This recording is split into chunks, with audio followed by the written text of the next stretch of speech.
अस्सलामुअलैकुम नाजरीन, साहिबान न्यूज के साथ मैं हूं नाइला भट्टी। सबसे पहले शामिल करते हैं आज की अहम खबर। कोयटा शाहवानी फुटबॉल स्टेडियम से आबिद उमर की रिपोर्ट के मुताबिक पहला ऑल कोयटा सेक्रेटरी स्पोर्ट्स तरफलोज टॉप 64 फुटबॉल टूर्नामेंट 2025 अपने इख्तितामी मराहिल में दाखिल हो गया है। आज के सेमीफाइनल में चांद फुटबॉल क्लब और मलिक हसन फुटबॉल क्लब के दरमियान सनसनीखेज मुकाबला हुआ, जिसमें मलिक हसन फुटबॉल क्लब ने शानदार कारकर्दगी का मुजाहरा करते हुए फाइनल के लिए क्वालिफाई कर लिया। मैच के दौरान शाहवानी फुटबॉल स्टेडियम शायकीन से खचाखच भरा हुआ था। हर गोल पर तालियों और नारों की गूंज से स्टेडियम गूंज उठा।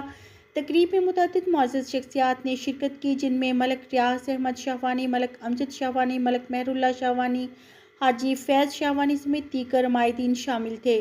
मेहमानों ने कहा कि ऐसे इवेंट्स बलूचिस्तान में खेलों के फ़रोग़ के लिए संगे मील साबित होंगे। इख्तितामी तकरीब में हाजी मलिक रियाज अहमद शाहवानी ने कहा कि सरियाब के नौजवान टैलेंट से भरपूर हैं, ज़रूरत सिर्फ रहनुमाई और स्पोर्ट्स की है। टूर्नामेंट के भरपूर मीडिया कवरेज पर आबिद उमर को खराज तहसीन पेश किया गया, जिन्होंने टूर्नामेंट के हर मरहले को अवाम तक पहुंचाया।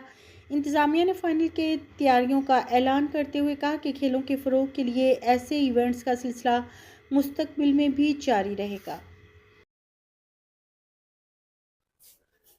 अब तक के लिए इतना ही। मज़ीद खबरों और अपडेट से बाखबर रहने के लिए देखते रहें साहिबान न्यूज।